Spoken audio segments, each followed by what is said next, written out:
आजचा दिवस खास बनवण्यासाठी मी निवडला सुंदर साडी लूक आणि अगदी सिंपल मेकअप. जास्त काही नाही, फक्त हलका बेस, काजळ, चंद्रकोर, नथ आणि नैसर्गिक ग्लो. साडी म्हणजे फक्त पोशाख नाही, तर ती आपली भारतीय संस्कृतीची ओळख आहे. प्रत्येक साडीमध्ये परंपरा, सौंदर्य आणि स्त्रीचा आत्मविश्वास दडलेला असतो. आजही सण, लग्न, पूजा किंवा खास कार्यक्रमासाठी साडीला विशेष महत्त्व दिले जाते. महाराष्ट्रात पैठणी, नऊवारी, इरकल अशा विविध प्रकारच्या साड्या आपल्या संस्कृतीचे वैभव दाखवतात. पारंपरिक दागिने, गजरा आणि हलका मेकअप याच्यासोबत साडीचा लूक अगदी सुंदर दिसतो. साडी नेसलेली स्त्री नेहमीच आकर्षक, सोज्वळ आणि आत्मविश्वासपूर्ण वाटते.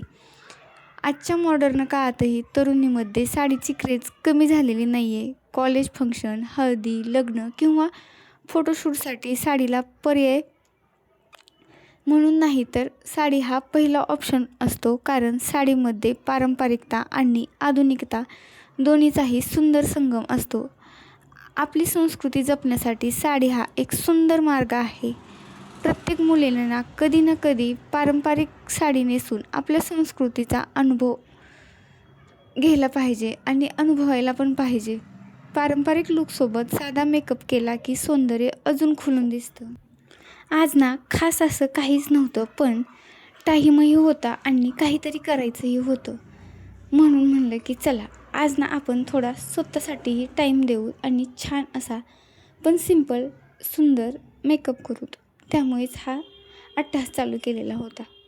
खरं तर अगोदरच केसांना खूप तेल लावलेलं होतं, पण मनामध्ये एखादी गोष्ट आली आणि आपण ती केली नाही, तर मन सतत सांगत राहील की आपण हे करायचं होतं पण केलेलं नाही. त्यामुळे म्हणलं की तेल जरी लावलेलं असलं तरी काय होतं, आपल्या मनाने सांगितलेलं आहे की आपल्याला सुंदर छान साडी घालून मेकअप करायचा आहे, तर तो आपण करायचाच. त्यामुळे हा अट्टहास केला होता.